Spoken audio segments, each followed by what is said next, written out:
Good evening.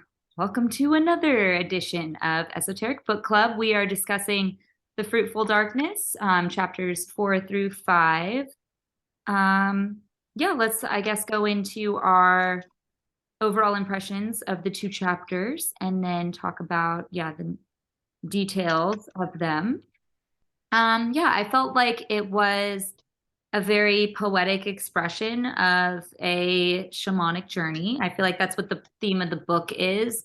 Um, I like the symbolism of mountains and speech. The way she ties them into things is really good. I wish there were a little bit more um kind of expansion on the ideas in terms of how they apply to today's world. I'm making those conclusions myself, and I think there's a lot of room here to take the work wherever it needs to go for you. But I do wish it were a little bit more impactful for like the future, or just had some because it does feel a bit like we're just reading her journey, which is beautiful and insightful, and I'm grateful for that. So, I'm not finding non-value. It's just like, I wish there were a little bit more. But it was written in like 1993, so maybe there's a little bit of that in there or it was first published in 93. I just had to look at that because I'm like, because there's so many things so many places you can go with this information. And so we could discuss that more when we talk about the chapters. But overall, I like her style of writing. It's really easy to read. Um, and yeah, it just floats with my creativity. So good. Cody, how were your impressions? Yeah, it's good. It's pretty. It's some good quotes, some really nice ideas. Yeah, very broad. It's like it's hard to know where to take it, and I appreciate that a lot. Just to like because it gives you a lot to kind of ponder. I think, um, like pondering her journey and the meaning of the mountain and whatnot. And I'm curious what like people who aren't because I relate with it because I'm a mountain guy all my life. So, but like people who don't really have contact with mountains per se, like what is it? How relatable is it? Um, per se, I say because I think there's a metaphor in there, a metaphor of the mountain that everybody can have some kind of mountain in their life. And I like that. That kind of led me to that thought, those kind of thoughts.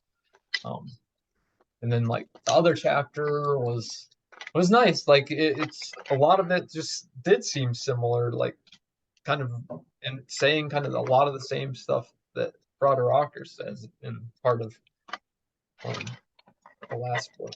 So I think that's really cool that they kind of again they're kind of getting to very similar conclusions from very different angles.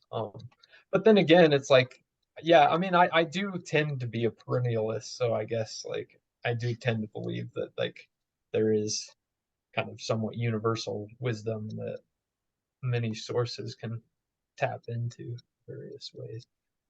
But it's also, I get it could be just my own interpretive lens that like my own biased interpretive lens that just like will put those together and maybe there's less similarity than I think. But I think for me it goes the same place. But that's just that's how our brains work is we like make our own attachments. And that's cool.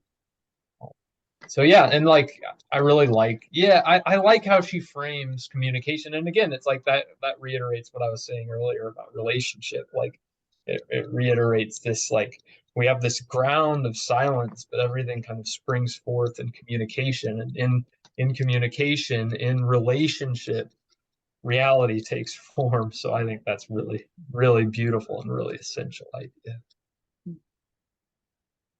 Yeah, I definitely agree and saw similarities to Acker's work. So I think there is something to getting to the same place through different means.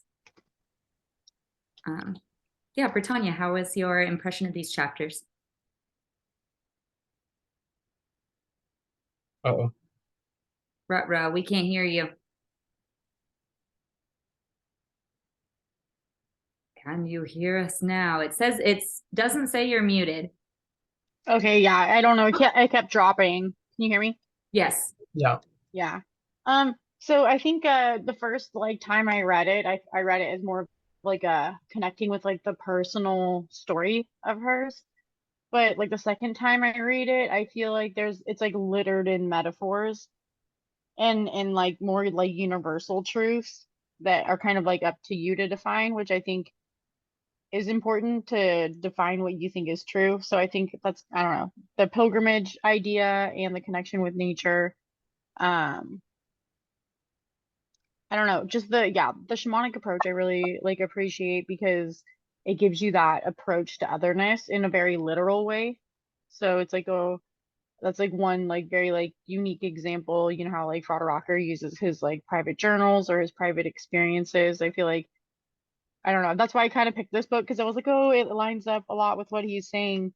But I like that it takes it like inward because I thought that since we were reading that, we tried to read that book on meditation, that like having something that bridges the gap between the meditation and the magic would be a little more fun for us.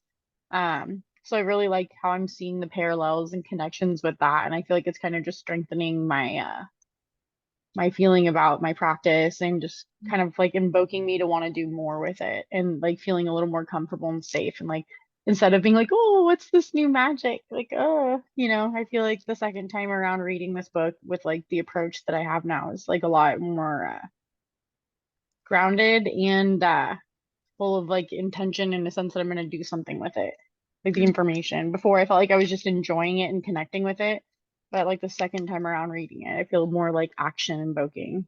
Mm, So That's yeah. that's really cool.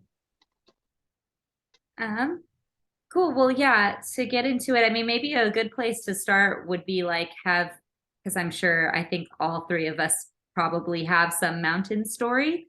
So do we want to like share, did a story or like an experience in your life come up when you read this chapter? Like around a mountain or around an experience like she had in chapter 4? I mean, I could start if maybe I'm being too specific, but No, I mean like I have one very specific story, but I have a bunch of like other ones. But one time I was just having a really rough time in life and I just like drove out to Yosemite and like I was dating somebody at the time and we were just not like getting along. He was just being really grumpy and we were like in a beautiful forest. So at a certain point I was like, I just need to walk away from you. I'm gonna go like have some of my own time. And I like literally like, ran into the forest. And I love trail running. So I just like kind of ran as far as I could, but I felt like I was being pulled towards something. And I like found this tree that my body like curled up and fit in just perfectly. And I felt like me and the tree like became one thing. And then I meditated there for so long that I felt like I became the tree and like took in like the feeling of like there was like a waterfall nearby, so I could like feel the mist blowing from the waterfall and feel like the light changing and like all this like energy was like I don't know, it was really nice to connect into nature in that way and very like personal, like I'm slipping on the skin of this place.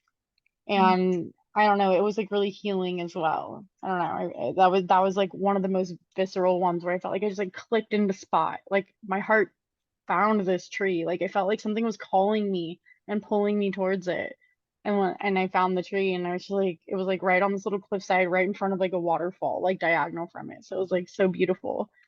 Oh, But yeah, I was just like this, yeah, this one moment that I feel like was really impactful. Nature.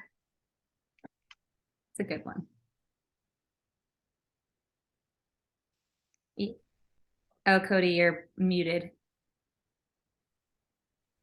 What came to mind for me actually just now was I feel like it's one of my like an early mystical experience that was kind of like surprising.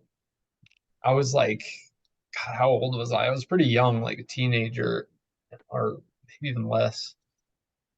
Um, but in Chicago, like kind of like in the winter, like just losing myself like totally into the weather, like the intense cold and the brick and the giant buildings and like it was in I feel like the mountain can be in the city in that sense. Like you could and that's that yeah.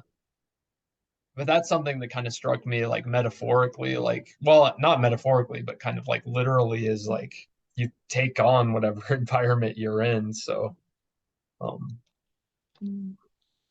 um but like I have countless like like countless mountain experiences, so like it's hard to find any specific thing, but like that specific thing which was away from the mountains as far like about as far as you can get like Equally powerful. I mean, yeah, but like powerful, yeah. Chicago in the And winter. like the intensity like and that is like similar to like she's in the intensity of Tibet, of this like foreign land and like remote, but like the tensity of the like absolute center of city of civilization, is like and like being like not overwhelmed, but just like turned inside Overcome. out and like Yeah. yeah, and changed, transformed by the experience. Yeah. Well, I even like kind of like the second time I read this chapter, instead of it being like a physical place that I went to and felt that way, that felt like the baseline meditation. Like the second time when I read it this time, I felt like it was kind of like more of like metaphorical mountains too. Like every time you're going there, it's like what they were saying with shamans, like they suffer. And so like they go to the nature to like kind of be able to process the suffering. I feel like it's even like the topography of your like emotions in your life, like within yourself too, like the mountains within, as much as it is like these physical external nature places. I don't know. I felt like it was, I don't know. I kind of felt like there was like a parallel inward as it was outward. Yeah, I think she says that too. Like, Mhm. I think you're absolutely right. Yeah, my stories in New Zealand. I might have shared it with the group before, but I think it's been a while. Um, but I went hiking the Franz Josef Glacier by myself. It was like a day hike, and I couldn't afford the helicopter ride.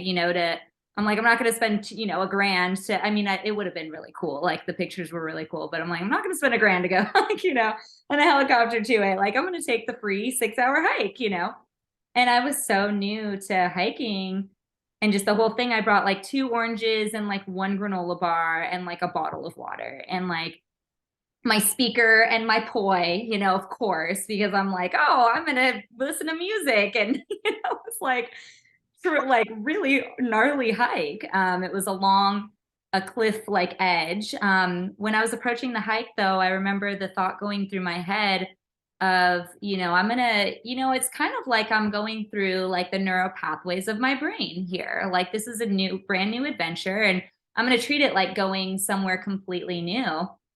And about halfway through the hike, I got totally lost. Like, just I couldn't find the marker. There was nobody around. I started going up a deer trail that just started looking more and more wrong, like spider webs, and just like it was obviously an animal trail. And I got super discouraged and kind of scared. So I'm like, okay, I just need to go turn around. Like, I found the spot where I didn't know, and I'm like, I need to turn around. So I turned around and started walking back, and then I'm like, you know what? I brought all this stuff to do poi and to do something. Like, let me go find a spot and like meditate.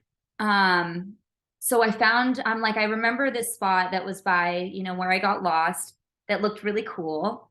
So I started setting up my space and I sat down to meditate. And then like as soon as I like sat down, I saw the next marker for the trail. And I just finished the trail knowing that like whenever you have something that like goes awry, you can like take a step back and just kind of like reflect on where you've been and like where, have that moment to meditate, like have that moment to find peace so that you know where you can go next.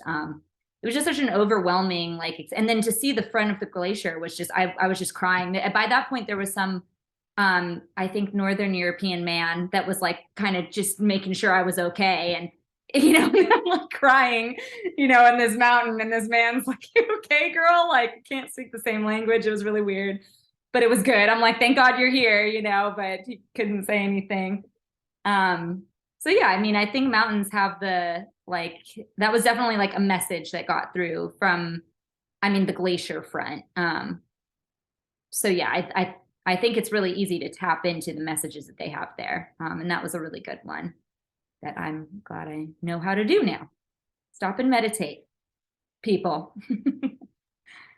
Like mountains teach you like patience and like resilience and I don't know, kind of like that accountability and I don't know, so many like real tangible things that you wouldn't learn like as personally and hold as deeply if you didn't, have that with just you and nature. I don't know how to explain it. Mm-hmm. Like if you go surfing by yourself and you just have like, or when I go snowboarding by myself, or even just like, you go hiking and do something you don't think you can do. You're just like, I did it. Like, I don't know. There's something about Yeah. that feeling. Yeah, I bring more food on hikes now. And awe, that's Oh. it's yeah, I think when like stopping to meditate is like there's on a mountain, sometimes it's like you can't help but that just like you have to just like lose yourself in awe, right? At a certain moment where like everything drops and you drop into meditation in a sense without trying, you know.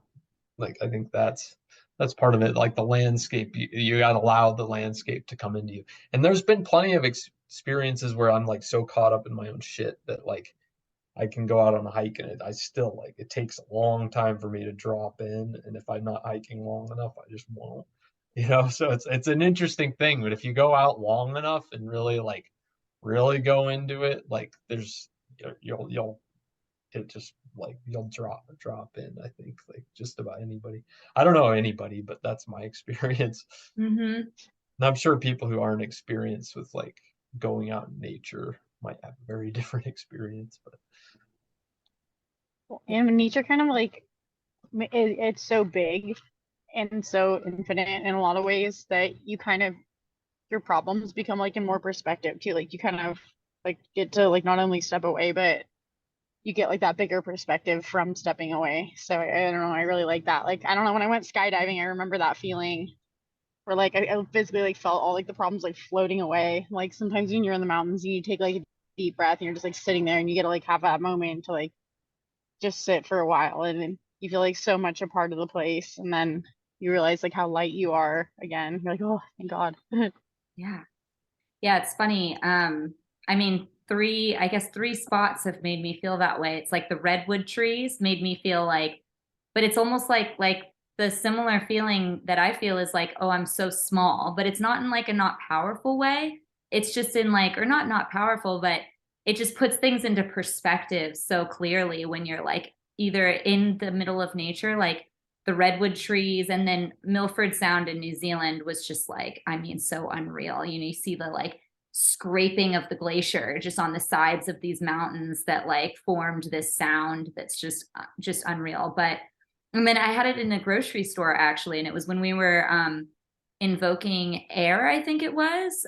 There was some like we were in some element, and I remember talking about like I stepped through like the grocery doors like opened up, and then it just like I was just this like little ant, and like all these people were just like kind of going around, and it really put things into perspective for me. So I do think that those type of feelings can be had anywhere. I just think they're more accessible in like that's what nature's trying to kind of teach us is like put things into perspective. I mean, for me, it was like put things into perspective in all those stories. But yeah, that makes me think of a question. How are mountains then special in particular? Like why did she choose mountains? Are they perennially that way? Is there something like particular about mountains that Mhm. They're so extreme, I yeah, think. Like the desert and the mountains are like very extreme versions of nature. I feel like too, just the nature in which they're formed, like it's literally tectonic plates that are moving. So like the time factor and the like sheer force that it takes to like propel something into the air to that magnitude is like, I mean, just requires such like ancient strength that I think it's, inevitable that it would be a difficult but stabilizing force, you know? Yeah. Yeah. What- I think, yeah, altitude, for one thing, you're like, you get in thin air and on mountains, thinner air, True. which is going to make it have a very profound effect on people, especially people coming from lower elevations, which most people would be when going up on a mountain. Um, yeah, I liked what you said about the movement of the earth too. That's really great. But in my experience also, I find I like the intensity of all the elements. Mm. In at least in like Colorado mountains, like you'll get like intense winds, like like really intense wind. Like you get like wetness, like you get like water, like the intensity of water is like often all around you, like gushing streams and kind of like origin of rivers, in the mountains. And then like of course like the solidity of the mountains, like solidity of earth, and then like just the atmosphere, the sun is just like intense, through that thin atmosphere. So like just like and like just like the power of like hiking and like just being there, and like the fire element is so powerful there. Just like the heart of the fire element, Mhm. um, pervading. And then in five element acupuncture, you have wood too. So you have like the growth of like all the plants. Like there's a certain lushness in the mountains that we don't like have so much down here, like the way things just like in the summer in particular just grow, like push. So yeah, that's my take. Mhm. Yeah. Yeah, I mean, I do think, and then going kind of into the like new agey side of things, I guess, or how do you say, the like more fringe side, it is known like mountains are usually like pretty accessible portals into like other realmly kind of things. I mean, at least in like lore around Mount Shasta, or like inner city underground things, it's like you'll be in like cave systems of Mount Shasta. And yeah, it's like if you're not tuned to the frequency, you're not going to see anything. But if you are, then you are, So it's kind of these weird like in between states. I don't know, which I'm not sure. Like, I mean, I think you're onto something with the presence of all elements there. Um, and just the amount of like the sheer kind of strength that mountains have to be a good like protector kind of vibe. I don't know. Like to protect something would be like you have to go through a journey before you can get to certain realms or something. Yeah, like she was talking about how everyone goes out on their to like sit and meditate like in their spots, like out in the desert or on the mountains, and they find like the little like spot for them. So it's like there's so much about that journey of like getting there that's tough and hard, and knowing that you need it, and like finding a spot that feels right, and kind of letting go into the place. And I think that people are like throughout like native history or shamanism and stuff, like people go up into the mountains, like Buddhism, like people go into the mountains or the jungle to like connect with those things. So yeah, I totally agree with the elemental aspect of it. And I feel like it's like a area of like transmission. And it's like instead of you building like the tower, it's more like a natural built mountain that brings you like higher to, like you guys are saying, the atmosphere and all that. I don't know. Very special. I like I like that, like, yeah, finding your meditation space, but being so present that you're just like, oh, I'm just gonna be here, like being present to find the tree that's calling to you, to like find. But in this, I loved the part where she like she just like finds this spot and she just lies down there to like for the night to sleep, and she realizes that it's like right on the trail, that she's like right on the trail, and people are just stepping over her the whole night. These pilgrims. I thought that was really really funny because she's just like so there and like so present that she's like, this is my spot. It didn't really matter that it was like right on the trail. Yeah. That's funny. Yeah. I And mean, it yeah. also kind of calls into like the not the lack of awareness, but like it kind of broadens her awareness to the fact that like, oh, her spot was like right on the trail too. You know what I mean? Like there's two things that happened there where it's like she was so engrossed in the place that she didn't notice, which is like one beautiful thing, but then there's like a learning to it of like, oh, okay, like be more present and more aware, which is cool. Yeah. And that others are on your journey as well. I mean, that's a good, I mean, I don't know if she needed that, but like, yeah, I mean, I guess that's what you're saying, but like I'm on the path that others have walked before me, you know? Yeah. She made it sound like this mountain's pretty crowded. That it seems like there's a lot of people there. It kind of seemed like it, huh? Yeah, which is I mean, interesting. maybe it was Okay, the, so I was yeah. supposed to hike this mountain on this trail at this time, and it's this every like time of year, specific time of year, people do a pilgrimage from like Nepal, China, India, like a bunch of people do a pilgrimage to do a certain walk through the Annapuras, It's and a not lot of it's it, not the one she does that you're talking about. It's a different one you're talking about. No, I think it's the same one. yeah, it's the same one. It's Oh, the one of same one. the Yeah, yeah. yeah, the route that she was on, like part of it. Right. Because I think I don't know if yeah, I think yeah, it's this book where she accidentally ends up walking like the whole thing when she was trying to only do part of it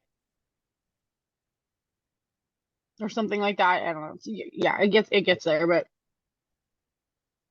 Well, she said she was doing the whole thing in this chapter, but or maybe it was vice versa. Something happened. yeah, But yeah, I just like that, like you guys are saying with the whole path on that, and then her going there for like more than one reason in a very similar way. Like she was like bringing the ashes, but then she was also like kind of trying to release her mom and like the world wound, and like she had her own like things going on, and I don't know, I feel like I have similar like mindsets as her. So like her like where her head's at, I can totally understand. And I get that. So I'm like, oh, what a like a beautiful way to like transmute that like awkward energy in life too, you know? It's kind of like seeing it through to the end. Like, I don't know, like when Ram Dass is like, we're all just walking each other home. I imagine like these kind of rituals. Hmm. yeah, it's nice. Yeah. Because it's like you meet the people on the road and they have like stories of like how, you know, their loved ones passed or how they're like paying like homage to their ancestors or to the land or and you meet all these people on the road that have like similar and different reasons for like being in the same place as you and like enduring this intense physical and mental feat, which I think it's I don't know. It's like bonding and special in this very like ambiguous way. Yeah, Yeah, did she leave her group? Like she got in a fight with somebody, but I think that was just like a tiff, you know. But then I think she she did. I think she took off on her own. okay, right? Yeah, I thought that was kind of cool. Or you know, I like think she like yeah, I think she ended up walking up ahead or something because that one person was rubbing her the wrong way. But I've had that feeling when I've like I was in college and I was in these wilderness certification courses where you go mountaineering and backpacking and stuff in these big groups for the class. And there were some points where I was like, I just want peace and quiet, and I also want people to like stop talking and complaining and stuff. So I just like needed to walk ahead because I was like, I just want to be out in nature and enjoy it, like in silence. Yeah, Sometimes people can't do that. yeah, I mean, I think things like this are important to do like with a sense of reverence. Like, yeah, when I lived in Australia, it's like my boyfriend at the time, I mean, we lived in a van, you know, no escaping each other, but it was also, we fought all the time, but we always fought like not when we were hiking. Like it was like when we were in nature, it was like sacred time and we'd just kind of like be quiet and like, you know, walk and like observe and be really peaceful. And then, yeah, it's like when we were at our home base, it's like we didn't get along, but it's kind of cool, like to have that, like, okay, we're going to climb all these, you know, do these trails and do this like nature stuff and not. I think that's an important like reverence to that. And sometimes it's important to go by yourself though too. How I think like I get the sense too that this is like, we can do these exceptional experiences, and I think we kind of touched on this kind of theme last week, but we can do these exceptional experiences, but then how do we then like come back into the world? And that's what made me think that like you could be with him in nature in peace, but then like it's like you couldn't bring the nature back with you, Absolutely. Yeah, No, that was, that's I mean, difficult. Yeah.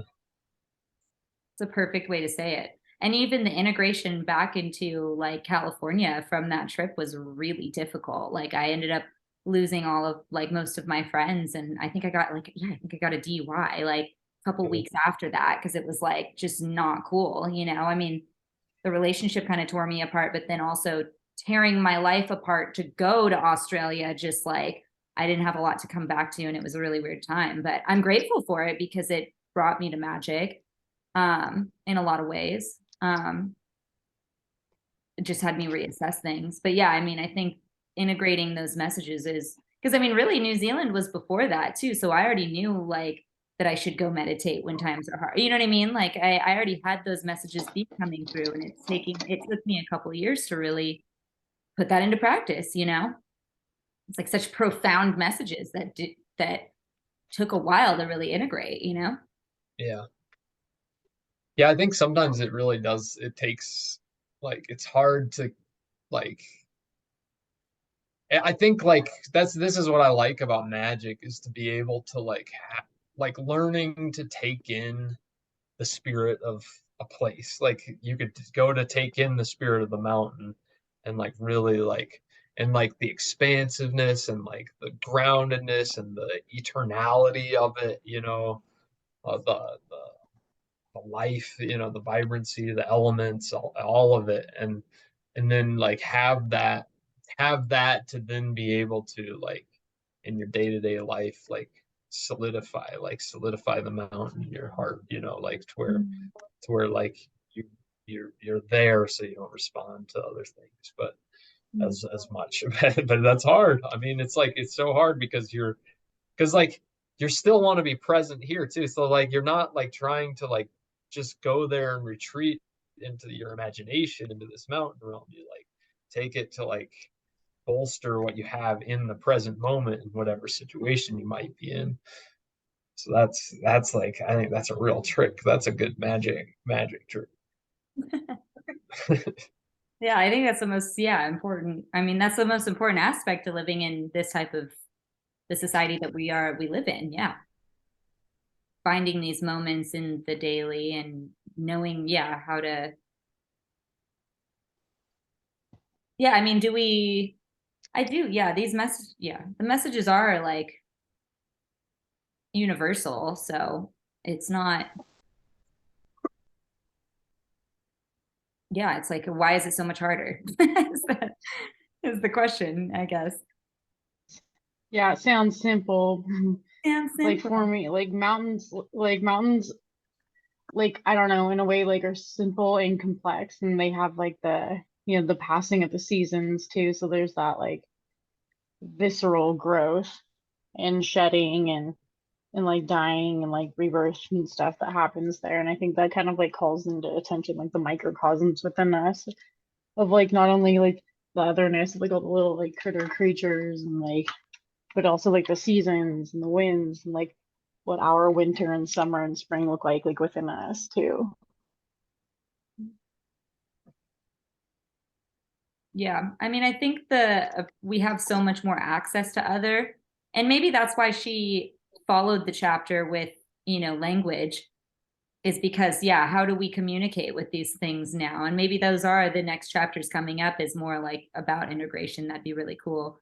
But that is interesting that the following chapter is, communicating with these kind of spirits, or how do we communicate with even other people? Like, I mean, that's where I used to fall out of line within comparison to other people, or within friend groups or within family members. Like all of the instances around Australia were really like I had issues with communicating with other people, or with I mean, not communicating, but like with relation to, and who I was keeping in my space and how boundaries and whatnot. And yeah, I mean, I think language gets into that a bit more. Like, I think the chapter of language kind of talks about that a bit more. I don't know. Yeah. I can transition us and share a quote. Okay. This is on page 98. Oh, hold on. I had it highlighted, but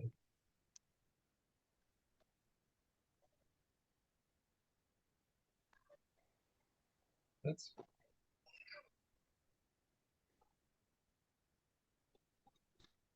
hold on. Sorry, I thought that. Oh, I think page 90 actually. Hmm. I Oh wait, no. Hold on. Sorry, my Kindle's all. It's okay. There we go. Oh yeah. Here we go. When words become embodied in beings, they become the ornaments and reminders of silence. Silence is the ground. Language is the word. Language and words bring things into being out of the ground of emptiness. Mm. What carries the word is breath. Mm. Yeah, geez.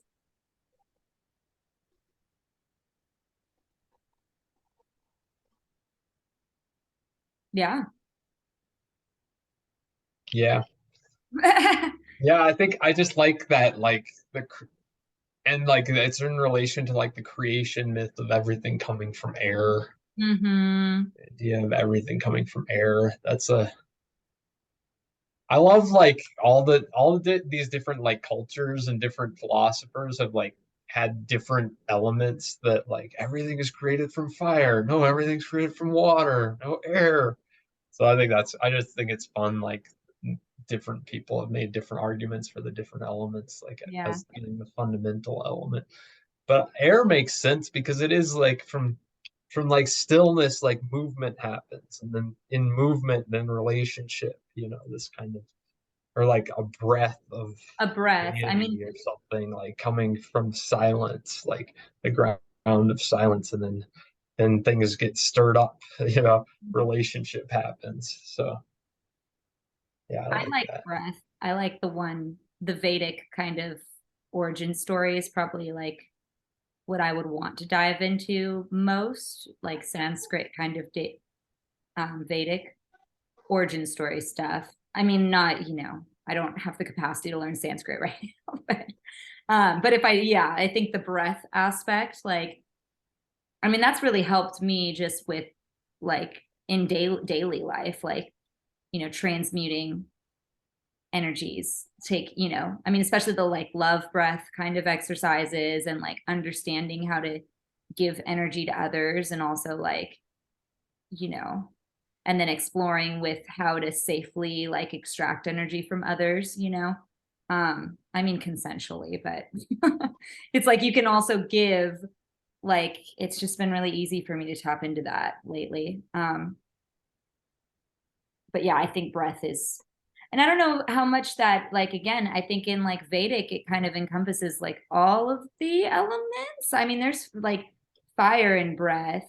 I know that's like I mean, yeah, I think they mentioned like like, I don't know that actually, so never mind. But Yeah, I probably learned that at some point, but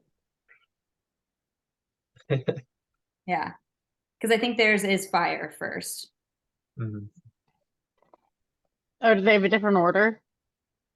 um I don't I mean, I think theirs are, I think Vedic's more like story based, so it was all like there weren't any written, it was all like a oral tradition that was passed down and first written down like when like I think more Westerners came and wanted to write down the Vedic history. So I mean, I think they more like, they didn't really like they practiced in like like ceremony, but it was like a lot more, I mean, a lot more shaman. It's like the shamans of India.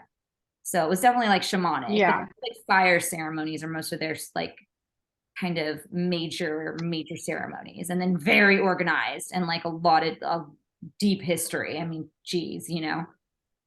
Well, it was, I mean, it was shamanic, but they did write it down like well before like They did. major contact with the West. I'm Okay. pretty sure. Yeah, it's like, so those texts are pretty ancient, the Vedas. Yeah, they're the oldest, the Like, Vedic texts. yeah, When I was doing my yoga certification, they're like the oldest like texts. yeah. Yeah. Yeah, but I don't think that, yeah, but yes, so right. No, that's right. And of It course, there's like, oral, definitely oral tradition though. Like they passed it down through story. yeah. Well, yeah, I mean, like, yeah, and that's cool because they were like an ancient oral tradition, and then they did write it down, like in ancient times, still like, and it's like maintained for this long.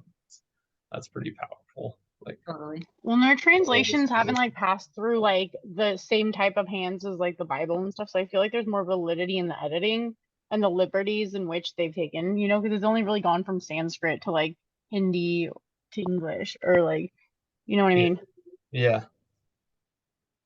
yeah. It's like well preserved and lineage Yeah. wise and stuff. Yeah, There's plenty of accounts of it too, so you could like cross-reference things and then it all like adds up. Yeah.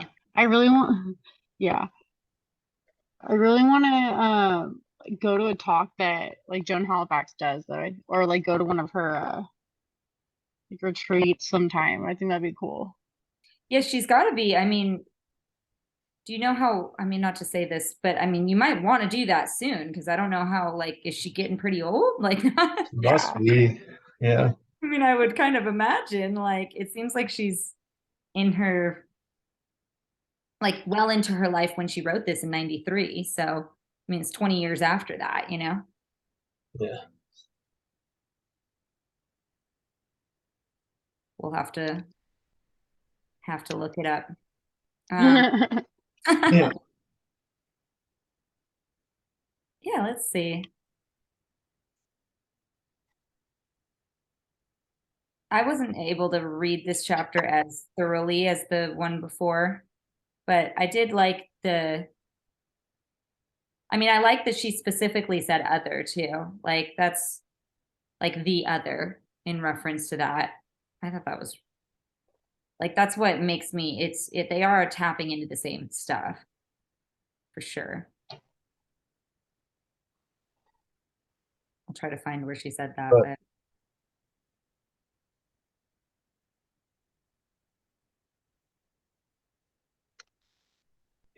yeah, I'm trying to like think of specific examples from Fraud Rocker now too. But Well, he uses like the ecology and like the also like the ecosystem and the environment and as a way to like tap into the other. And I feel like she kind of calls that with like the nature connections. But I think it's like that other within you, like the things that you do or don't like recognize within yourselves, whether it's like connected to you or it is a part of you.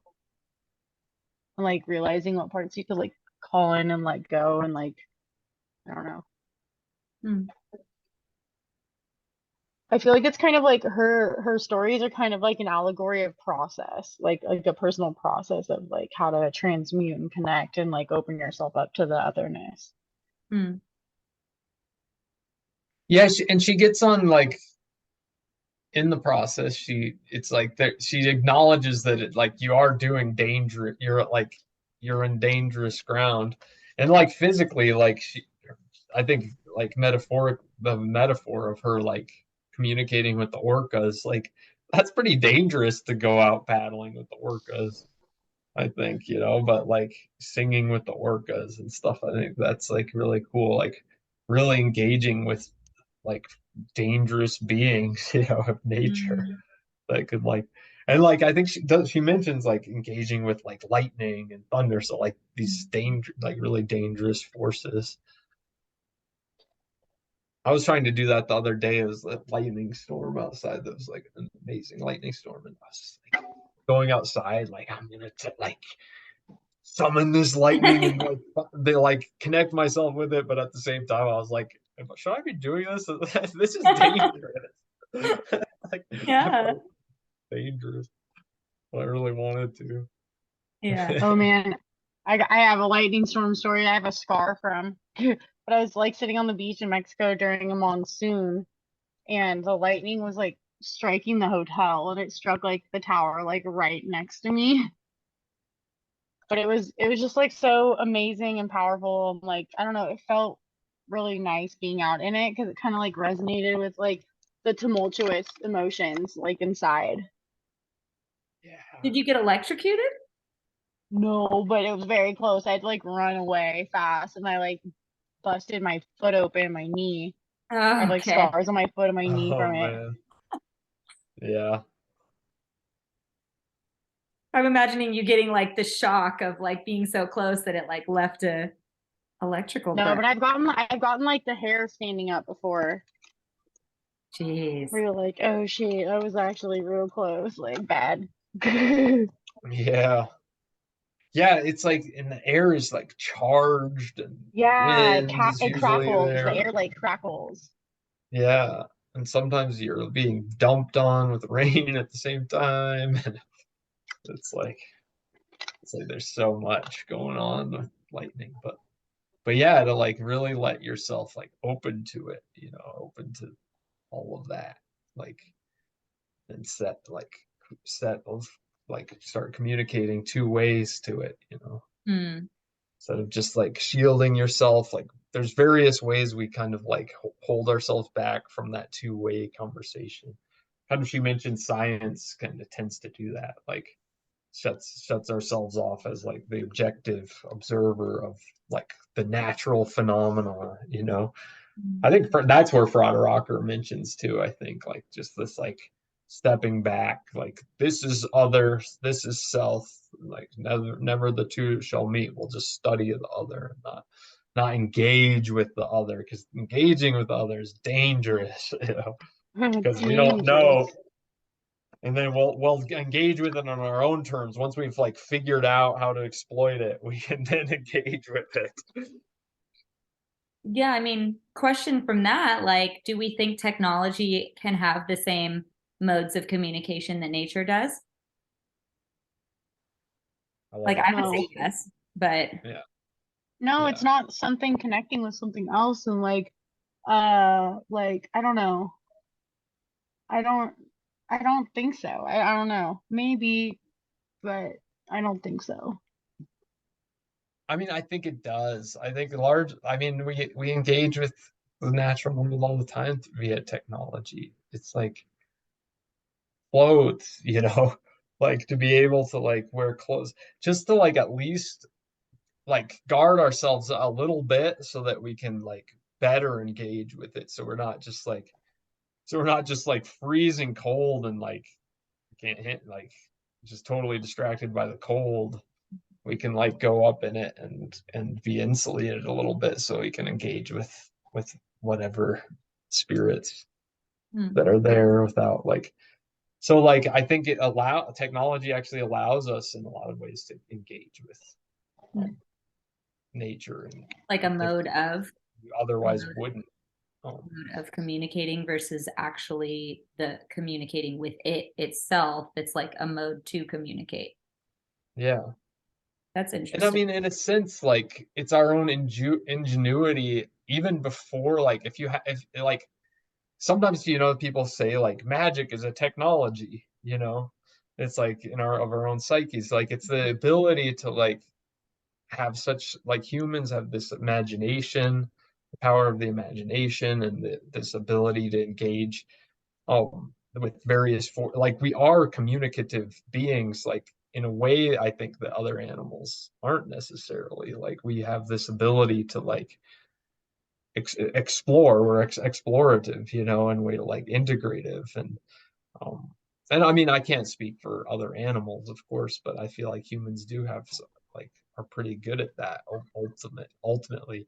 And so we like so we create these technologies of spirituality, for example, of like meditating and like going into these spaces and like summoning things and like reaching out towards um the mountain and like having the mountain call back, like I don't know if other animals like do that so explicitly. Like there's like a technology around it. Like there's reasoning and like tradition, like cultural tradition that goes into these things that's built upon and like, Mm. and then I think like that's just kind of like technology as like, material technology kind of like just can augment that in various ways. But then it can also like really insulate us against it. So it's like it's this fine balance, and I think like I've always been an advocate, and I always feel like it's really important.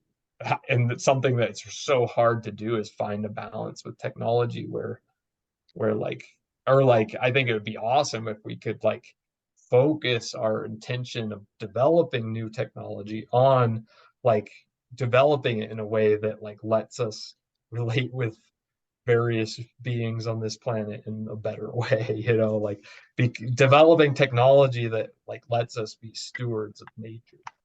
It reminds me of a couple of years ago I read an article written by like it was like an interview with the guy who was like that came up with the Gaia hypothesis. I think it might have been a Connor Habib podcast actually, against everyone with Connor Habib. But this guy, like, he had this theory of like, and he is like old in this interview. I think he might be still alive, but he's pretty old. But he's like, maybe humans are here because like we can save this planet from the sun supernova, like however 100 billion years from now, because we'll be able to like move it with technology, like further away from the sun as it expands and stuff. So like maybe we're here as technological beings, to save the planet. I thought that was a fun like science fiction idea, but it's like, but like why not, That's interesting. Yeah, I mean, I think I like what you said about a mode of communication. I think that nature can tell you maybe more things than, as I was just kind of thinking as you're talking, like I think nature can communicate information that doesn't necessarily come from you, whereas like technology more facilitates the communication you have with yourself or with other. Like from maybe one side. I think it's going two sides right now. At least my experience with technology, like, I mean, two examples, one more glamorous than the other, I guess, but I know that when I need to like unplug or like recharge, I, play my cell phone games. And for so much time, it was like, I don't, like this, whatever. But then as you kind of do it, sometimes you get into like a flow where like you're thinking about other things and then you do better in the game when you're like doing better in your thoughts. Like it's kind of this weird correlation that I'm founding of like when I'm on a really good roll of like doing something kind of mindless, but like keeping my intention just enough to where I can actually like get into more subconscious, I don't know, space or something. Like I get really good thoughts and then the technology reflects that back to me of like, this was a good thought because you're doing good in this game. So I thought that's really interesting and I'd need to like, test that more for myself and see if it's true or whatnot. I think it's happened more times than it's not though.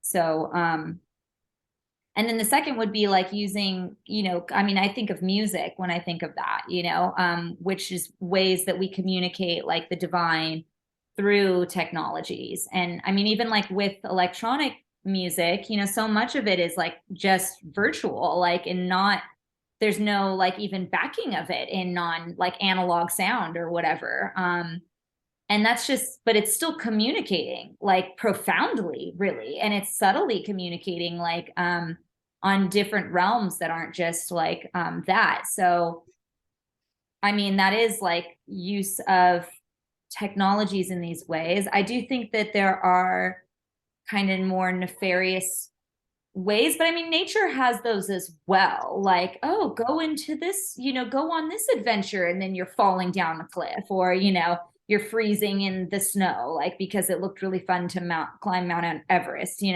Like we've heard, it'd be really fun to go to the Titanic. All right, we're gonna explode this whole thing. Like, I mean, we don't have to talk about that, but that's like, being challenged by nature and meeting it that way and having all these traps within it. Because those traps are there and they're bigger than you. I don't know that technology is quite bigger than us yet, but I do think there are more ways to use it nefariously, probably, than like, I guess we use nature nefariously though too, with splicing everything. Well, that's like manipulating nature with technology. Okay. I Yeah. would say like that's like using technology as an intermediary that's destructive, Yeah. I mean, Britannia, what do you think about this?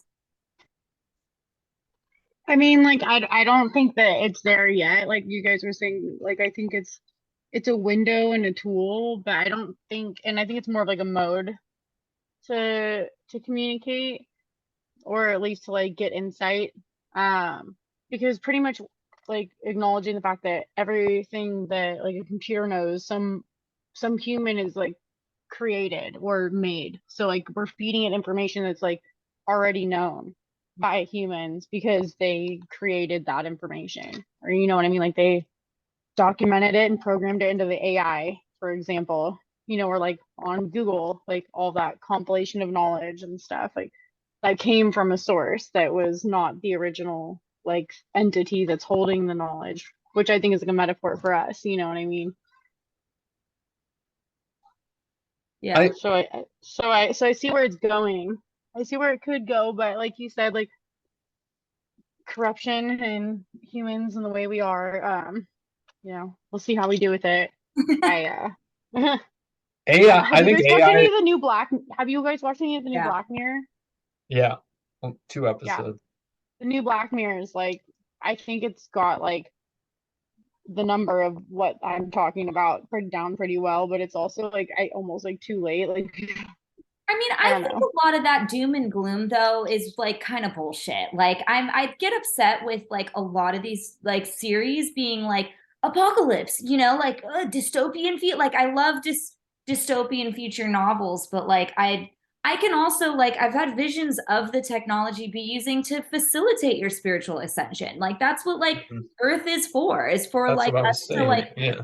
go through the nitty gritty. And I can really see technology being like, oh, I see that you're, unbalanced in this area of your life. Like, why don't you go over here and like fucking deal with it, And then like there's space in this world to like deal with those issues. Like, that's literally what the earth is for. And I could see it being, that's not like a utopia either. That's more of like a hardcore Purgatory. workshop of that is supposed to be earth, like I think so. Um, Sorry, that was a little rant. I know, Cody, you had something to say.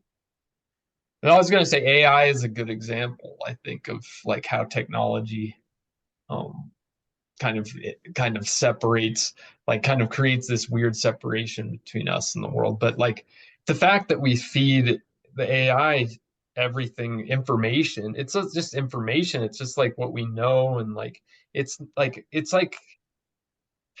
I feel like it's all just quantity. It's like there's no quality to it. It's just like here's what we know, and you can generate what you will. But the AI doesn't really have interface with the actual world. The AI can't interface with the mountain. Like we can.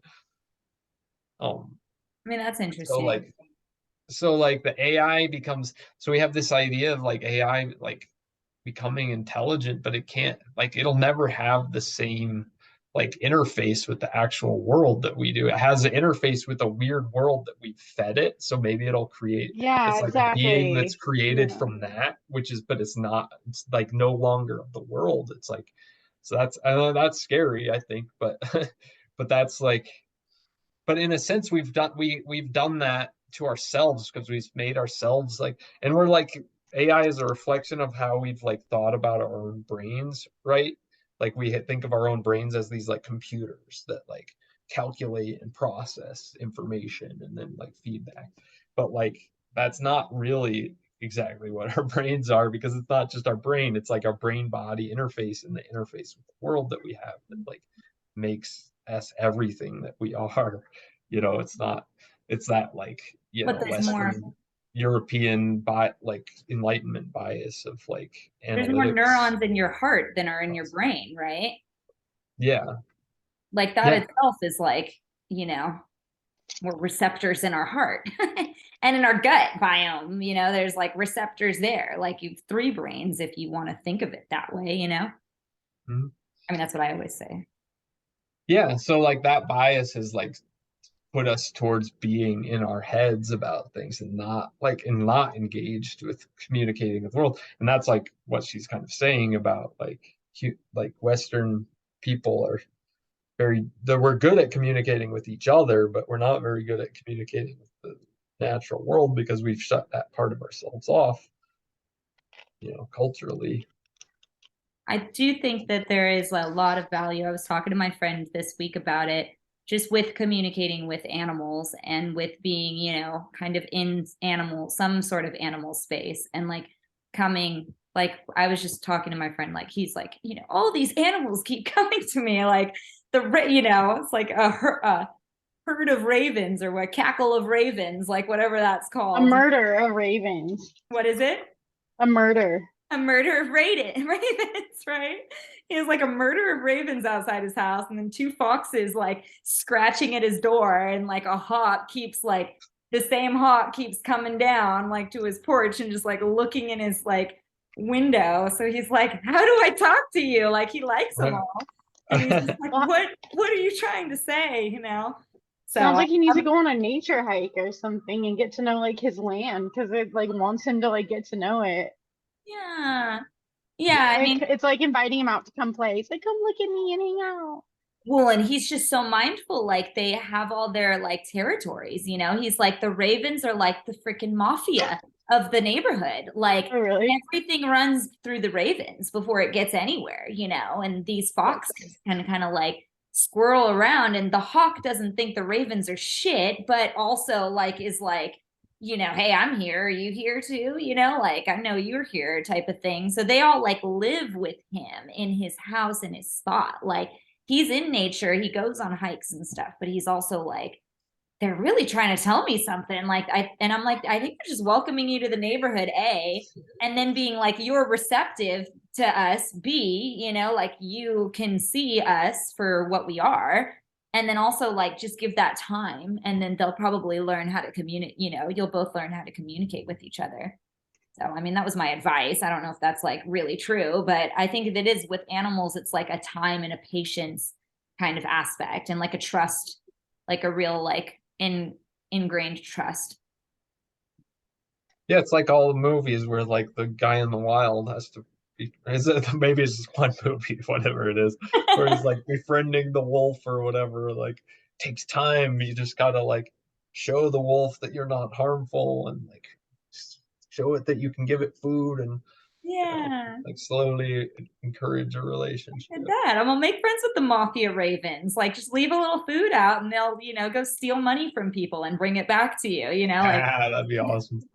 That'd be hilarious. murder of ravens at your beck and call.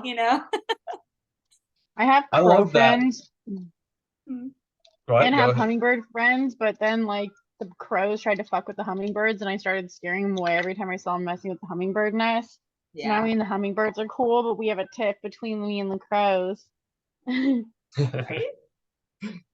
Crows are gnarly and ravens. They're I love smart. hummingbirds. They're very smart. Love hummingbirds. What were we gonna say, Thank Cody? you. I was gonna say that, well, I was gonna say that hummingbirds are really good friends with Sasquatch. And because hummingbirds, they like they can like flap their wings so fast that they like change dimension into the Sasquatch dimension. And then they're like buddies in this other dimension. So the hummingbird can like communicate and tell Sasquatch when it's safe to come into this world, because Where did you because hear this? nobody's around. So like nobody's around, hummingbird can like scout for this world for the Sasquatch, and then it goes back to the other world and then tells them. And that's so yeah, that's why we never see Sasquatch, because he's like The being hummingbird. scouted for by hummingbird. I've heard that hummingbirds are like they pass between worlds, and that they're like the little fairies or the messengers, Hummingbirds kind and of like, Oh, yeah.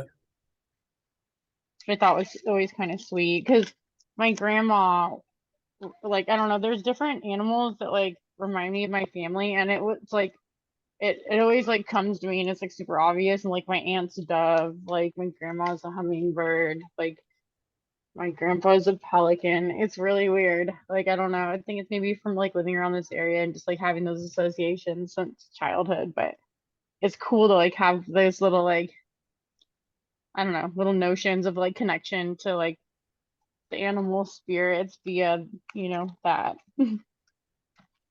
Yeah. Like having affinity for certain things. Yeah. I mean, this quote kind of says what you're saying. To phase into page 98. To phase into an exchange with another species, there needs to be a different sense of time and space, of atmosphere and environment. This kind of phase shift is reflected in the fine detail and elegance of the animal beings painted on the walls of the ceiling of the Great Paleolithic initiatory caves in the Dorgong. But yeah, I mean, I think the time and space factor, yeah, like a different sense of time and space, of atmosphere and environment. Like you do have to go slower. You do have to like be mindful of how you're occupying space and like what, and respect the fact that they're occupying space as well. Like it is like an exchange in that way. I loved the guy's example of the bear used to share the fire with them people. I believe it too. Like I might I have can missed see that part. bears doing that. Yeah, she mentions like the what I think is is Dene, or maybe it was the Mm. Pacific Northwest.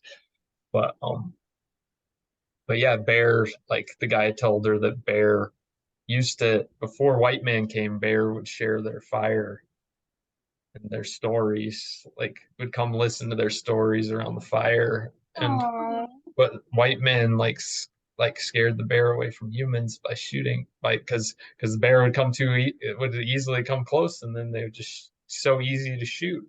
oh, Yeah, that's fucked. yeah.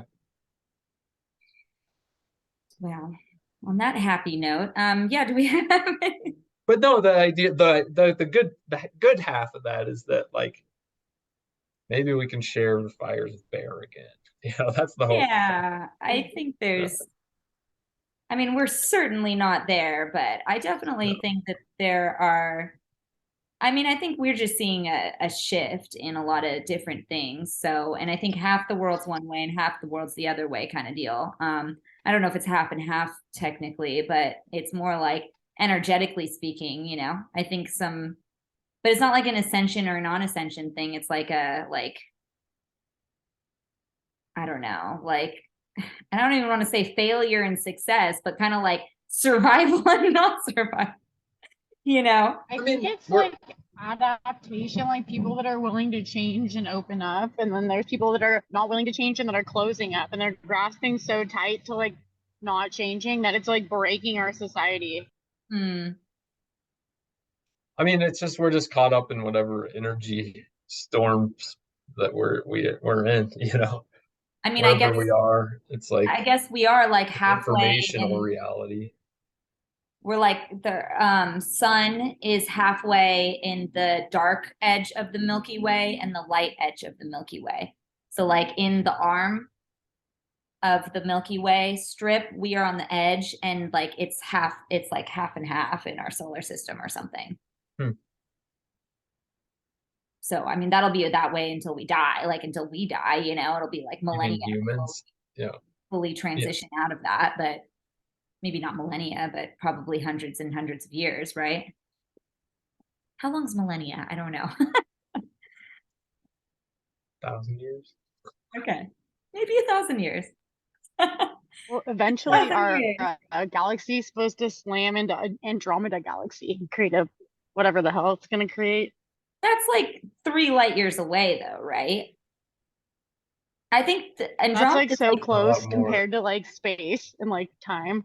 but like Like not, in the big I scheme mean, of everything, that's not really that much. But it's like humans would evolve like so far beyond that if we're still even here beyond that point, you know? Like that's like a million years or like a billion, you know, A that's lot like more in than that. the Yeah, realms of like a billions of couple million years. years. It's billions of years. It's billions Billions. of years, right? Like, Trillions, maybe. I mean, a light Yeah. year is like I'm A it's 100,000 years or something. no, I I'm think just it's kidding. more like I'm 100 joking. I know million it's like, years. I Well, don't light year is a know. light year is a measure of distance. So that's just yeah, but the time that it takes a light to yeah. get to you from a I'm looking place it is how up. you like. How long is a Yeah, light? and one light year isn't that far. Like Yeah, it is. no, because like In the one vastness of one space, light it's not.